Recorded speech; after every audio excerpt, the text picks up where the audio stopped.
చేసి చిలిపిగ చిందులేస్తావా బయట ఎగరేసే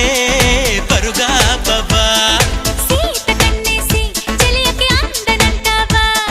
చేత చేసి లాలించావా నడుగున ఊగే జడగంట తిప్పుకోక నీ వెనుక ఎగబడి రాగే చెలిమంట ఎంత చెప్పినా